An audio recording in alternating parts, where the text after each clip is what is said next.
would have come out, except for my hands going to bed, and I rested my phone on the steering wheel, which ended up recording a lot of monstrous noise, which is just my light blowing in my air conditioner, but it sounds horrible through the last video.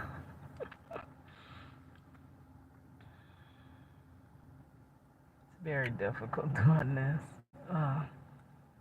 And I want to edge up my quality, but don't look like that's gonna happen because I can't even record a simple straight video without 12,000 interruptions, phone ringing, notifications going off. You try to turn everything down so that don't happen.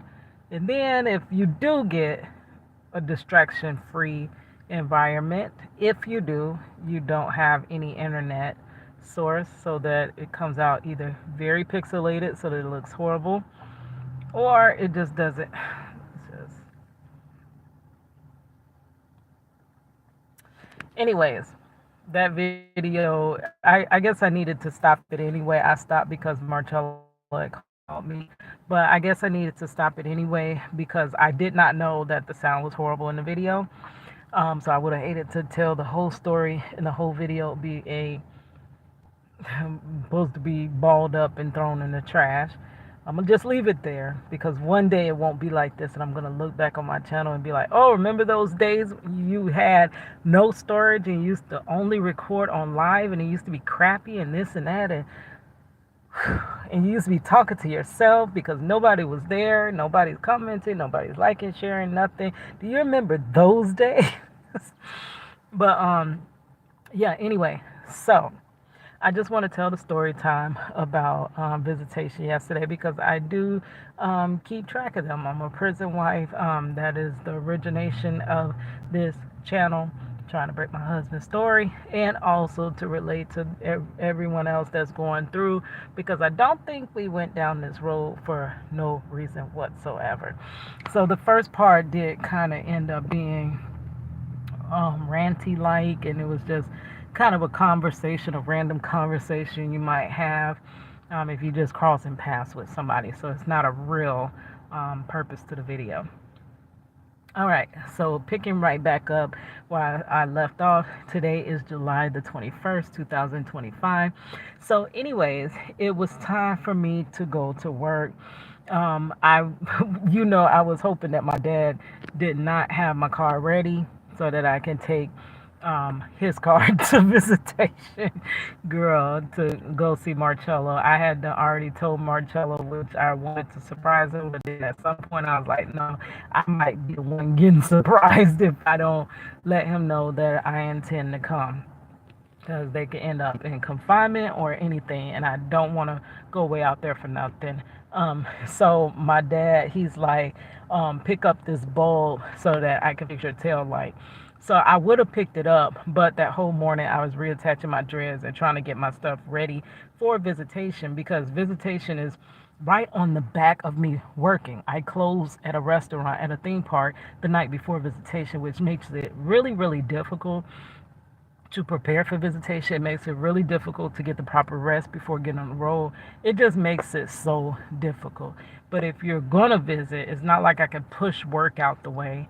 So I have to go through these, seems like fiery hoops just to be able to keep contact with our families. So this is the added burden of being a prison wife and trying to hold on to your family. I know many people don't really care about these aspects because people in prison are people that committed crimes, and we don't care about people that commit crimes. I do that because not everybody is there for tremendous things. Some people are there for things you did yourself. Some people just were at the wrong place at the wrong time. Some people were wrongfully incarcerated. Some people did one thing and they were charged for something else. So it is not all equal. Justice is nowhere near fair nor equal, my opinion. So I think we all should care about it because it does affect us, whether we think it doesn't or not. It still affects you. Society is still being shaped by this industry, whether you think it affects you or not. It is. So I would just hope you would care and maybe telling these stories so that you could see it from another standpoint rather than a biased standpoint. See it from somebody else's eyes. Possibly you would listen, but most people won't until they step foot in these shoes. That's when they're going to listen. That's when they're going to want compassion, second chances. They're going to want this, that, and other. They're going to want those family um, programs. They're going to want their loved ones close to home, or if they're in prison, they're going to want to be close to their home so that they can see their loved ones. All of these things they're going to want if it were them. But because it's you, and it's because it's my husband, does not matter. They shouldn't have did what they did.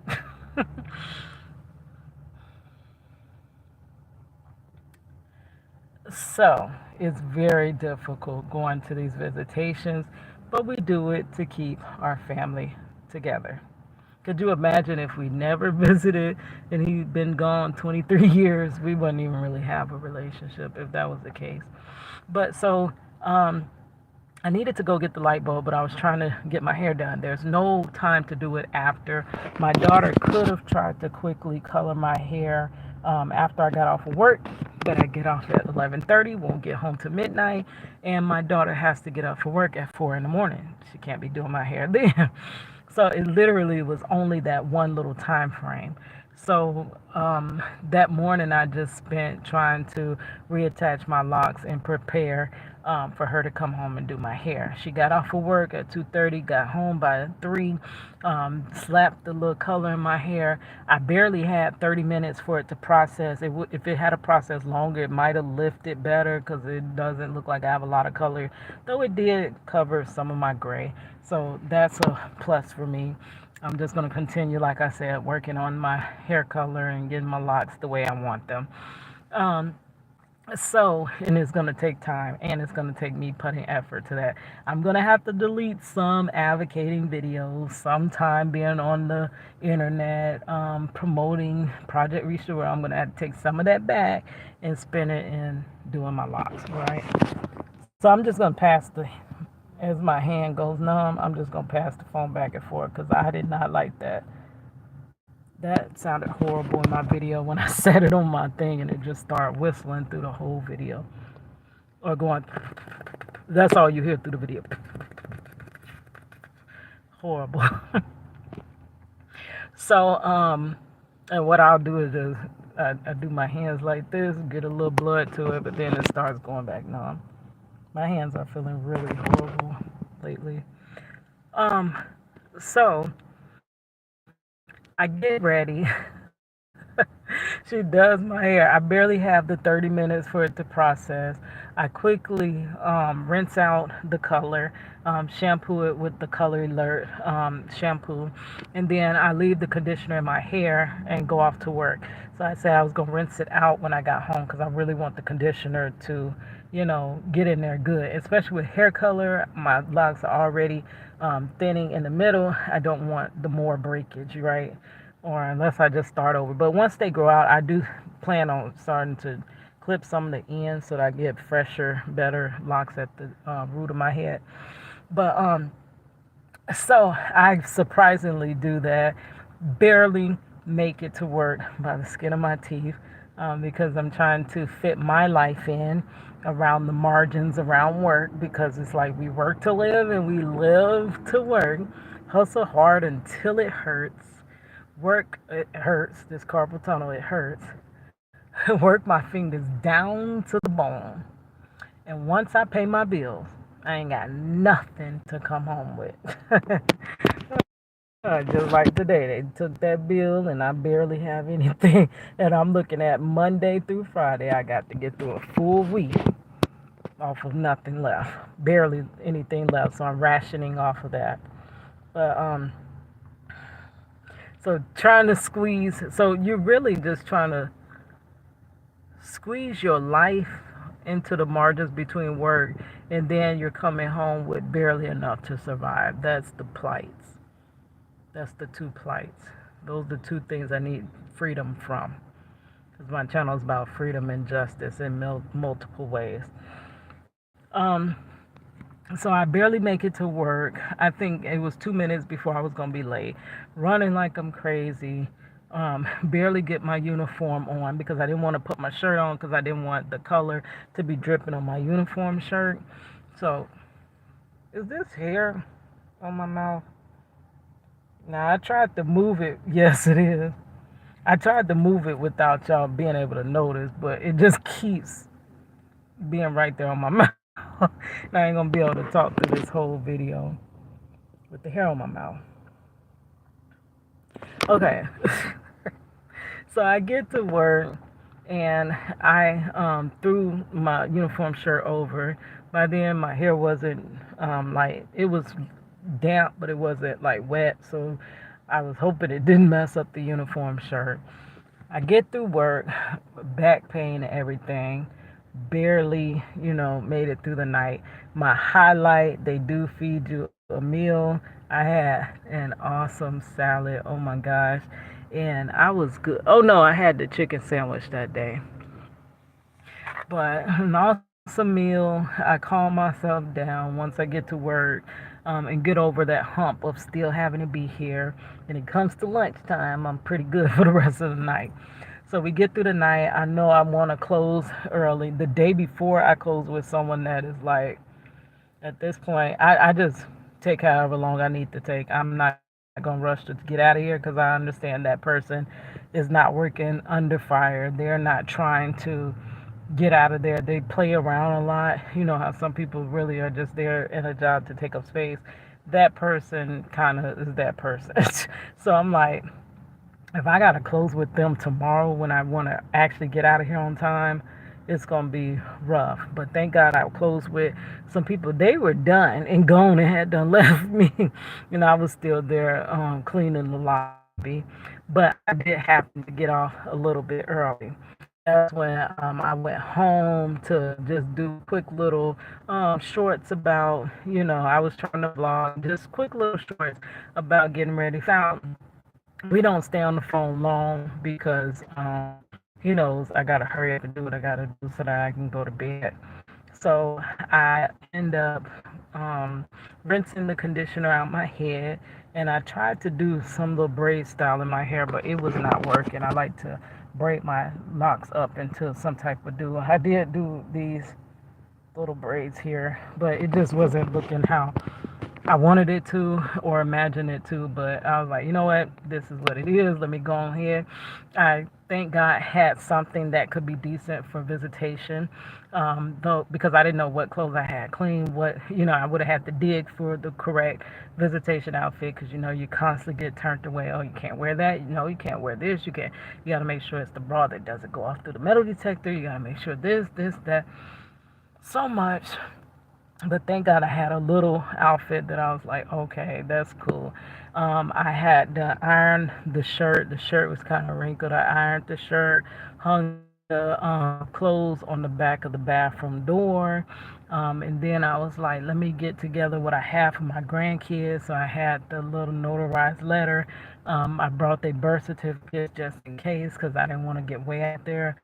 And they told me I don't need them, but then the next person will say, yeah, you do need it each time you come. So I had all that together. I had the little bag of wipes. I had the wipes already put in a plastic baggie. I had told my daughter, please have them something visitation approved, because they'll have them ready between her and her grandmother, who will have one of the kids. They'll have them ready, but it might be something that they can't wear to visitation, so it's going to put me behind even further. So I'm like, please have them. They're clear bottles. But I had already kind of had enough time. I just kept on. I was like, I'm just going to keep doing what I can until 2 a.m. hits. So I had their clear bottles in my backpack. I had their wipes. I had everything but their outfits. I had my outfit.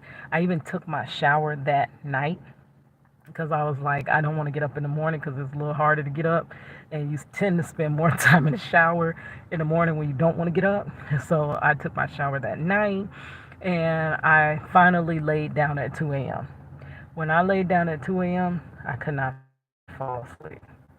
I'm like, this is not going to work because if I did not get that stuff done, what I was going to do was to quickly, I was going to go to sleep, and then I was going to wake up at 5 a.m. and attempt to work on the stuff I needed to work on.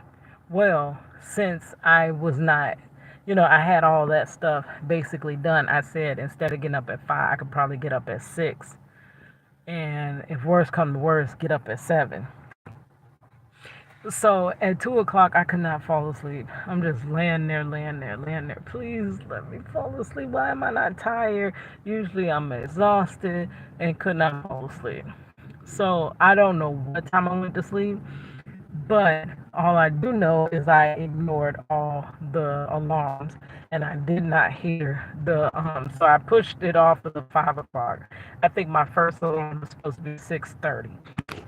I said because I could just throw on my clothes and then get the grandkids. Don't want to get caught in traffic, but I'm coming from a further distance, so I need 2 hours to get to Visitation. I would have filled my car up on my way from work that night, but I didn't know what car I was going to drive. And I knew if I filled this car, I'll be driving that car. If I filled that car, I'll be driving that car. So I was going to do that in the morning. So I threw my clothes on, got out the door, and then I went pick up. I had my granddaughter. I got her ready, put the car seats, the two kids' car seats in my dad's car. I put her in the car, all the stuff in the car. We jump in. I have to get my grandson from his great grandmother because I know with him, he'll keep me up to where I won't be able to sleep. So he goes with her and I'll just pick him up before visitation. So she has him, but she tells me, "Oh, you don't have his shoes?" I'm like, "No." I'm thinking if you got him ready, you was gonna. She said, "No, I had told Money's our daughter, to text you to tell you to bring the shoes with you." So I didn't bring the shoes with me. That would be backtracking. So I'm like, "Well, does he have any socks?" No, he don't have no socks here. You would have had to bring the shoes and the socks. So I'm like, "Okay, let's just go," because at this point we're gonna get caught in count, and I have this long drive. So she brings him. She makes him a bottle so that he'll, kind of keep calm through the ride. Where he actually kind of cried the whole first hour of the ride on the trip because it's a 2-hour trip ride. So he cried about that whole first hour, even after throwing that bottle down. But it was because the bottle, he wanted some more, and I couldn't make him no more. I had stopped and I had got them McDonald's. We got the big breakfast and we shared it. Um, we I gave him a pancake. That boy, I didn't even know you could make that much mess off of one pancake, and he really did not have all that syrup on it like that. I barely drizzled it with syrup, and it had soaked in. But I looked in the back seat. I got some pictures. I end up, if I could, maybe I could put it over on my community page. This boy pancake all in his head, all over his face. I'm like, how you do pancakes like that? Like, it just looked crazy. My daughter, she liked the scrambled eggs. She ate the sausage. She ate some of the scrambled eggs, and then she would fell asleep. She would go on to bed. He's still sitting up there crying and whining. I'm like, oh my goodness. So I'm getting sleepy, but I cannot fall asleep because I don't even know how much sleep I got. We finally get to visitation, right? So we finally get there, and this time I was able to drive. For some reason, it seemed like it was, because it was 2 hours and 18 minutes the first time. This time it was only 2 hours and 4 minutes. Oh, I missed the whole aspect. I had to get gas. So I pull up to the gas station, and I'm trying to pay at the pump because I don't want to take all the kids inside the gas station. Like, that takes a lot, taking them both out their car seats, taking them in just to pay, come back out. So I'm trying to pay at the pump, and it keeps rejecting my card reader. I'm like, oh my God. I can't move to the next pump because that pump is wrapped off and got plastic over it. So I'm like, oh my goodness. So, okay, stay calm. You'll make it, kitty. You're going to get there before the count. So I go ahead, I get my grandson, his big self on my hip, my granddaughter holding her hand. I go in to pay. He's like, the attendant's like, I'll be with you in a minute. So he comes over and he's like, why didn't you pay for the gas at the pump? I'm like, I try to pay for the gas at the pump. It actually would have been a lot easier because I wouldn't have had to get the kids out. But it kept saying card error. And he's like, oh, yeah, I had called them. They won't come out and fix it. And I don't know. He was carrying on this whole conversation. I'm like, okay. So I get the kids. I put the gas to pump and I start loading the kids back into their car seats. We get on the road. So I was able to ride that whole time because last time I had to stop right before because I didn't know how the bathroom situation was at this facility. So I had to stop to use the restroom before I went there. This time I kind of was familiar with the restroom. So I was like, you know what? I could press it till I get to Vizzo. So I made that 2 hour ride. I didn't have to use the restroom. Well, I kind of did, but did make it a mandatory to stop and get all the kids out to go in. So I get there. I get the kids out. This time I know where I'm going because last time it was hard to figure out where the facility is. He's at Florida State Prison. I went to which is a maximum security prison. So I go to that main place, wait for all them gates to open and close because it is a max facility just to find out I'm in the wrong spot. He's in a prison that's right behind it. It's on the same property, but right directly behind it. So I know where I'm going. I get Miss Princess. I got their birth certificates in the car. I didn't take them with me because they did tell me they didn't need it, but in case they did, I just head over to the car and get it. So I had the letter. She's like, ID. I give the ID with the letter, the notarized letter for me to be able to bring the babies. And they do the fingerprinting process, the same fingerprinting process as I'm trying to balance my grandson, switching him arm to arm. I also got carpal tunnel, so it's very hard to just hold these babies as well. Just like it's hard for me to hold my phone. Imagine a pretty good sized baby that's not walking, holding him, and he ain't even got no shoes on, so he couldn't even just stand up and hold on to my arm. I mean my leg. So and he had pancake all over himself.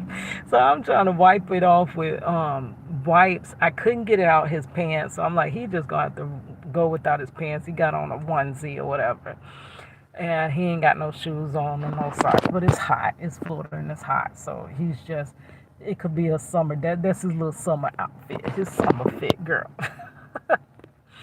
So we get there and it was in the shade, but it was so hot and there were so many like wasps and bees and stuff flying around. So I'm like, I hope they get us through before my granddaughter. I don't want her to react and then one of them things sting her. And as we're standing there, I'm just feeling sweat just drenching, just rolling down my skin, just sweat pouring down. I'm like, oh my gosh.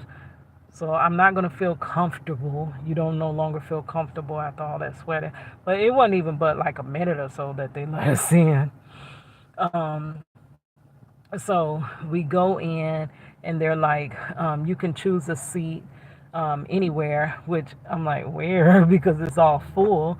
There's literally, this is a small visitation area. There was 4 tables. It's like the cafeteria tables. So maybe 2 groups can sit at each table, and there's only 4. So they're all taken up. So I guess there's more people moving in and people getting accustomed to the visitation and stuff like that. So I'm like, okay, where I'm gonna sit. So the lady, she comes up to me, the same guard from last time, last visitation, which I told you, you can tell her spirit, she's really sweet or whatever. She's taking the inventory of, like, they literally just got us through the metal detectors or whatever. Um, I don't think Princess had to take her shoes off. I had to, but I had on, oh, because she had on see-through sandals. and I had on little slides. So she was like, I can kind of see them, but you can take them. I took them off anyway and put them on the conveyor belt. But she said I didn't have to take off the babies because they were clear slides or whatever. Sandals. I'm sorry. We get through that. She did a quick like pat search, like right there. It wasn't even like you usually they'll take you in the room to do the pat search. It's so small, they just did it right there. And then walked us into the visiting room. And that's when the other guard, this time they had the two guards, because last time I went, which was 3 weeks prior, it was the first visitation of that whole facility opening back up. It was the same lady that pulled us from the front all the way through to the back. This time they had a second lady. So she passed us over to her. She was sitting down. She comes, greets us. What do you have? What do the kids have? And they have to take inventory of everything you come in with. And then she's like, you can sit anywhere. And I'm like, where do I sit in my mind? She points me to some chairs. So we're about to set up our chairs against the wall. It's a little table there so I can finally put down the pampers and everything that my hands are falling asleep trying to hold my grandson and to hold his can of milk and their pampers and this and that. It's not as easy as you think. So we get in, and like 5 minutes later, Marcello comes in, and we start our visitation. They had toys this time. The snack machine was filled up a little bit more, and it was a decent visitation. I got a little bit more aspects to tell about it, but I'm going to stop it here because my hands are about to go to bed. And I don't need the videos to be getting too long. Um, I don't even know how much interest I'm holding, but just telling you about visitation. So that's my trip to visitation. All the stuff I had to go through leading up to and then getting to visitation. So the next one I do later today will be the actual visitation. All right, guys, I will talk to you later. It's your girl Cadillac.